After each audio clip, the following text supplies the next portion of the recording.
25절과 27절을 보면 예수님과 하나님과 어떤 관계인지를 이제 잘 보여줘요. 근데 이제 명확하게 어떤 관계다라는 걸 말하고 있지 않지만 신학적으로 이 관계를 우리는 뭘로 정의를 할 수 있냐면 예수님은 하나님의 아들이시며 독생자이심을 보여주는 표현들을 지금 사용하고 있습니다. 예수님이 하나님의 아들이시고 독생자이시다.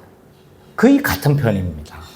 근데 약간은 뉘앙스가 조금 살짝은 달라요. 거의 같은 표현인데 약간의 차이점이 있는데 먼저 우리가 예수님이 하나님의 아들이라는 표현 어떤 의미를 가질까요? 우리도 하나님의 아들이잖아요. 예수님도 하나님의 아들이에요. 예수님이 하나님의 아들이라는 표현과 우리가 하나님의 아들이라는 표현은 좀 달라요. 예수님이 하나님의 아들이라는 말의 가장 본질적인 의미는 뭐냐라고 했었을 때 하나님과 그리스도가 동일 본질이라는 표현입니다. 우리는 이렇게 생각하기에 쉬워요. 예수님이 하나님의 아들이네, 독생자네.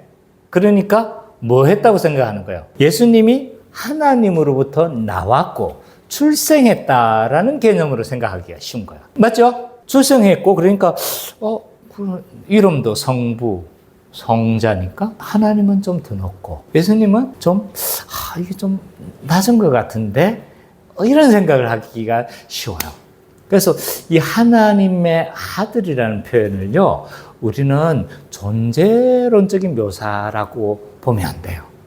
하나님의 아들이라는 이 표현의 묘사는요 관계론적인 표현입니다. 그러니까 하나님과 아버지가 뭐 하다는 거예요? 동일한 관계이시다라는 걸 보여주고 있는 표현입니다. 또 이 하나님의 아들이라는 묘사 가운데 가지고 있는 의미가 뭐냐면 예수님이 하나님의 아들이시다라는 이 표현은요 어떤 의미를 가지고 있냐면 하나님과 친밀성을 표현하는 용어이기도 합니다. 이런 특별하고 독점적인 관계를 묘사하는 용어가 뭐냐면 독생자예요. 이 독생자도 우리는 예수님이 하나님의 독생자다 그러면 뭐 어떤 개념을 딱 생각하는 거야? 하나밖에 없는 외아들로 생각하는 거예요. 독자 개념으로 생각하는 거예요. 근데 이 독생자 개념은요 독자 개념이 아니에요. 하나님과 유일무이한 독점적인 관계를 형성했다는 것을 보여주는 용어가 독생자입니다. 하나님과 그리스도 사이에 어떤 독점적인